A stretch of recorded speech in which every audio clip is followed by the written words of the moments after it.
Hello everyone and once again welcome to Hardman classes. Myself Sonu Hardman. और आज आपका class बहुत ही दमदार होने वाला है फ्रेंड्स, क्योंकि आज मैं आपको बहुत ही इम्पॉर्टेंट टॉपिक, जो कि हमारे 3 टॉपिक हैं, एक है क्वेरल, दूसरा हमारा है अपोलॉजीज और तीसरा हमारा क्या है, एंगर के ऊपर। मतलब देखिए, क्वेरल यानी झगड़ा। यदि कहीं झगड़ा होता है तो उस समय देखते हैं ना कि एकदम कैसा कैसा वर्ड का यूज़ किया जाता है। थोड़ा इससे जुड़ा हुआ हम लोग सेंटेंस देखने वाले हैं। अपोलॉजीज मतलब होता है क्षमा याचना करना।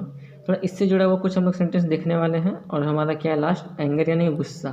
कुछ गुस्से से जुड़ा हुआ सेंटेंस हम लोग देखने वाले हैं। मतलब क्या कि देखिए, आप उतना ज़्यादा डीप में मत जाइए, बस इतना समझिए कि हम लोग इससे जुड़ा हुआ सेंटेंस देखने वाले हैं और हमें उससे इंग्लिश का ट्रांसलेशन सीखना है। ठीक है, चलिए शुरू करते, ज़्यादा टाइम वेस्ट ना करते हुए। इसमें और देखिए, पहला सेंटेंस क्या है, आप आपे से बाहर क्यों हो रहे हैं। मतलब कि आप लाल पीला क्यों हो रहे हैं, आप अपना संतुलन क्यों खो रहे हैं। आप देखते हैं जब आप गुस्सा होते हैं, क्योंकि हम अपने अंदर देखिए एक चीज़ पाए हैं, वो क्या पाए पता है, कि जब हम गुस्सा करते हैं ना किसी के ऊपर तो मेरा हाथ पाँव एकदम काँपने लगता है। क्या पता क्यों काँपता है, तो वही बोला जा रहा है यहाँ पे कि आप आपे से बाहर क्यों हो रहे हैं, यानी why are you losing temper. ठीक है, फिर क्या हमारा नेक्स्ट, सावधान, यह दोबारा मुख से ना निकालना। मतलब गुस्से में झगड़ा हो रहा है तो क्या बोलता है, क्या बोल रहा हूँ वहाँ पे, सावधान, यह बात दोबारा मुख से मत बोलना। क्या हो जाएगा इसका, be aware, don't utter it again. क्या हो जाएगा इसका कि डोंट अटर इट अगेन, इसे फिर से मत बोलना। फिर नेक्स्ट क्या है, तुम बड़े चिड़चिड़ा स्वभाव के हो, इसलिए बार बार झगड़ा होती है तुम्हारे साथ। तो क्या हो जाएगा इसका कि you are very short tempered. ठीक है, you are very short tempered.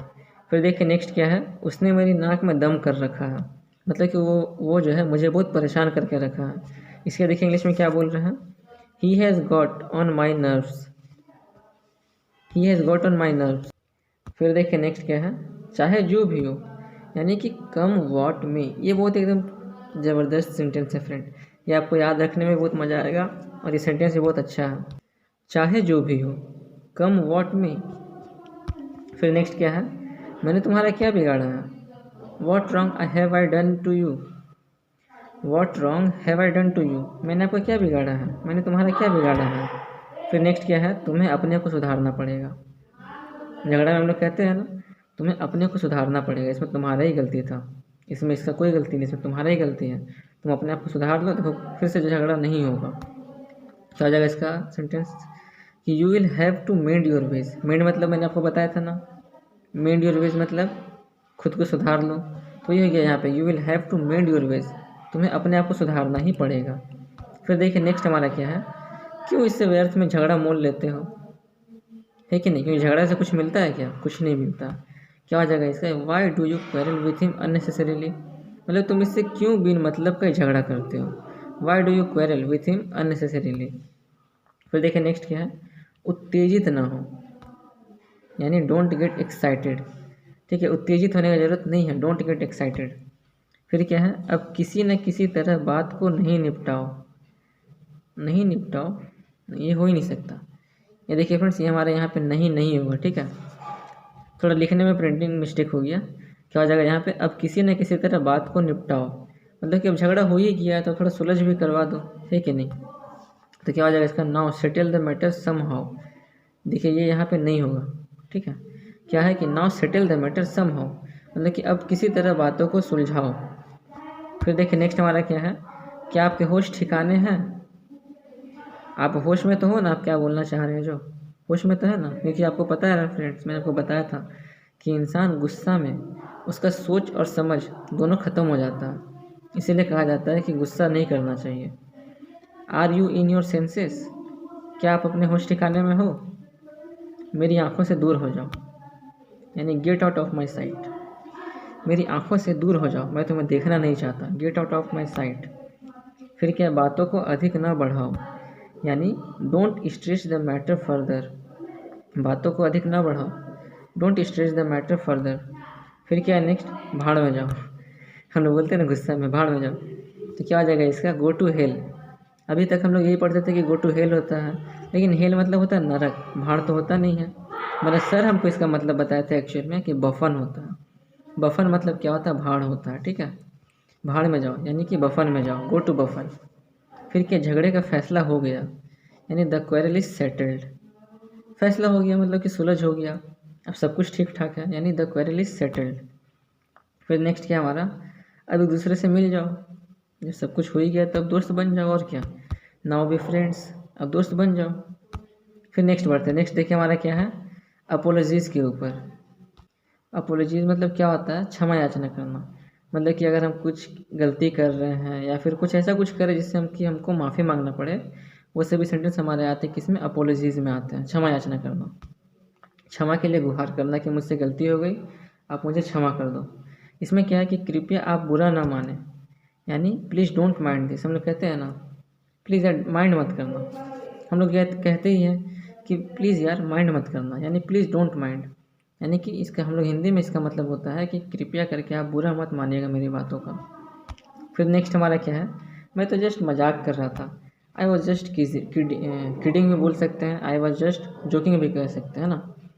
हम लोग देखिए कभी कभी किडिंग का यूज़ करते हैं, तो आप किडिंग का भी यूज़ कर सकते हैं और जोकिंग का भी यूज़ कर सकते हैं, ठीक है। आई वॉज जस्ट जोकिंग, मैं तो बस मजाक कर रहा था।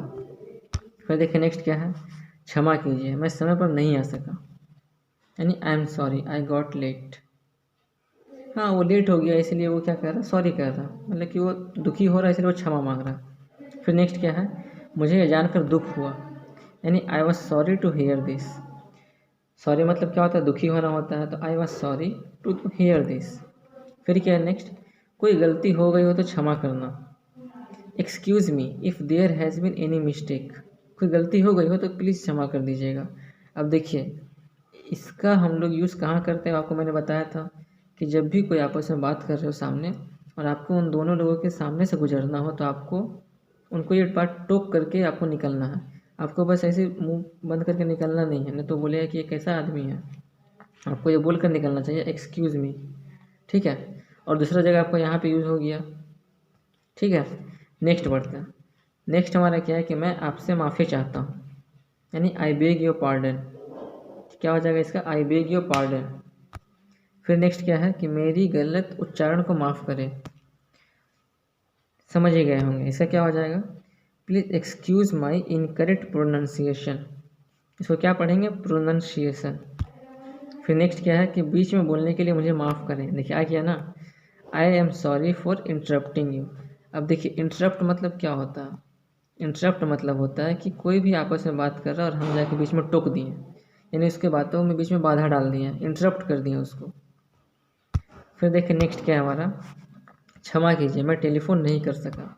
टेलीफोन मतलब वही होता है कि कॉल करने के बारे में बोला जा रहा, ठीक है, यानी आई एम सॉरी ना, आई am sorry I couldn't call you, मैं आपको कॉल नहीं कर सका।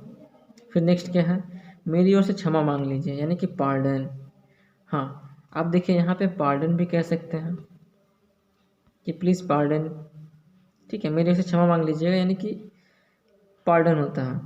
और दूसरा हमारा क्या होता है, अपोलॉजीज़ भी होता है कि मेक माई अपोलॉजीज़, ठीक है। अपोलॉजीज़ भी आप यूज़ कर सकते हैं और पार्डन का भी यूज़ कर सकते हैं।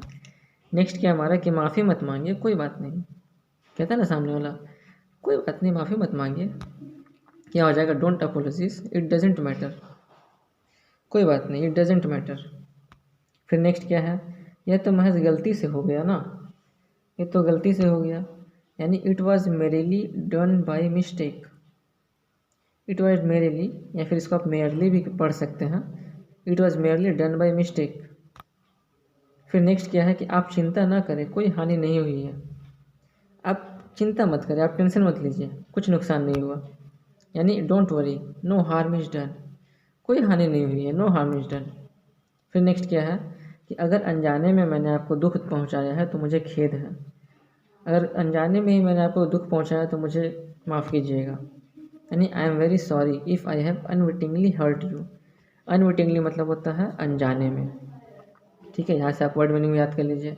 अनविटिंगली मतलब होता है अनजाने में, ठीक है। नेक्स्ट हमारा क्या है, यह अनजाने में हुआ था, यानी इट वॉज डन बाई इनवर्डेंटली, ठीक है। इन एडवर्ड क्या है यहाँ पे कि इन एडवर्टेंटली, है ना, इन एडवर्टेंटली, यह अनजाने में हुआ था, it was done by in advertently.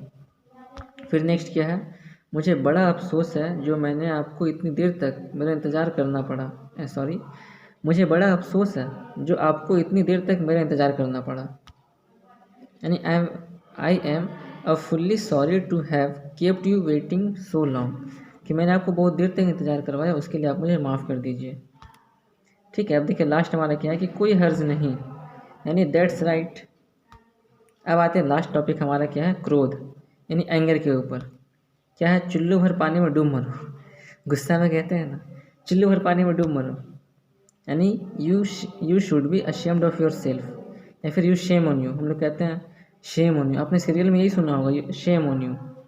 आपने सीरियल में इतना बड़ा कहानी नहीं पढ़ा होगा, इतना बड़ा सेंटेंस नहीं पढ़ा होगा, सुना होगा, you should be ashamed of your self. आपने बस सीरियल में यही सुना होगा या मूवी में कहीं पर भी, शेम ऑन यू, तुम्हें खुद पे शर्म करना चाहिए, या चुल्लू भर पानी में डूब मरो। फिर क्या आ गया, देखिए तुम्हें शर्म आनी चाहिए, वही है you should be ashamed of your self. फिर क्या, तुम बड़े चालाक हो, यू आर टू क्लेवर। आप चालाक को स्मार्ट भी कह सकते हैं, यू आर टू स्मार्ट। फिर क्या, तुम बड़े चालू आदमी हो।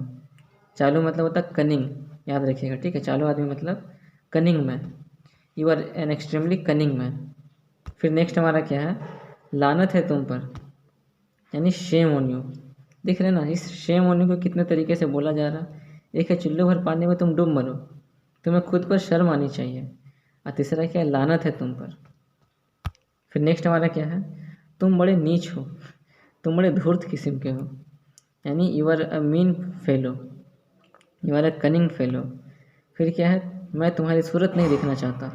गुस्सा गुस्सा में लोग कहते हैं ना कि जिस इंसान से, देखिए अब जिस इंसान से आपका बार बार झगड़ा होगा ना, आप दिल से यही बात बोलेंगे कि हम उसका सूरत नहीं देखना चाहते, ना तो फिर झगड़ा हो जाएगा। तो क्या है, मैं तुम्हारी सूरत नहीं देखना चाहता, यानी I don't want to see your face, I don't want to see your face. फिर देखिए नेक्स्ट हमारा क्या है, बक बक मत करो, ठीक है, बेसी बकवास करने की ज़रूरत नहीं है, यानी डोंट टॉक नॉनसेंस। ये सब तुम्हारे कारण हुआ है, it's all because of you. फिर क्या, ये सब तुम्हारी करतूत है, यानी इट्स ऑल योर डूइंग। अब देखिए फ्रेंड्स नेक्स्ट हमारा क्या है, ये सब तुम्हारी करतूत है, इसका क्या हो जाएगा, it's all your doing. It's all your doing मतलब कि ये सब तुम्हारा ही किया धरा है। फिर देखिए नेक्स्ट क्या है हमारा, तुम इससे बच नहीं सकते, तुम इससे बच नहीं सकते। गुस्सा में कह रहा, तुमको अब इससे बचना ही नहीं है, तुम इससे बच ही नहीं सकते। You can't escape from this, you can't escape from this. फिर नेक्स्ट क्या है हमारा, तुम्हें कभी माफ़ नहीं किया जा सकता। ये सब बात किस में कहा जा रहा, क्रोध में कहा जा रहा। तो तुम्हें कभी भी माफ़ नहीं किया जा सकता, मैं तुम्हें कभी माफ़ नहीं करूँगा। तुमने आज इतनी बड़ी गलती कर दी कि मैं तुम्हें कभी भी माफ़ नहीं करूँगा। इसका क्या हो जाएगा, यू डोंट डिज़र्व फॉरगिवनेस। तुम माफ़ी के लायक ही नहीं हो, तुम माफ़ी को डिज़र्व ही नहीं करते हो। You don't deserve forgiveness, you can never be forgiven for this.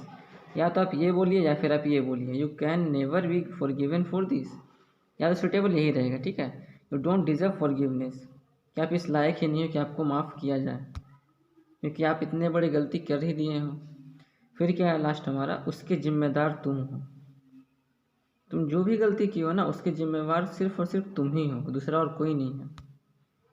You are responsible for this, उसके जिम्मेवार तुम हो, you are responsible for this. आप यहाँ पर दिस के जगह पे दैट भी लगा सकते हैं, ठीक है, कि you are responsible for that, आप ये भी लगा सकते हैं, ये भी चलेगा। देखते हैं और है क्या। तो बस हमारा खत्म हो गया फ्रेंड्स आज का class. So thank you friends, Radhe Radhe. यदि आपको ये वीडियो अच्छी लगी हो तो प्लीज़ एक लाइक कर दीजिएगा और हमारे चैनल को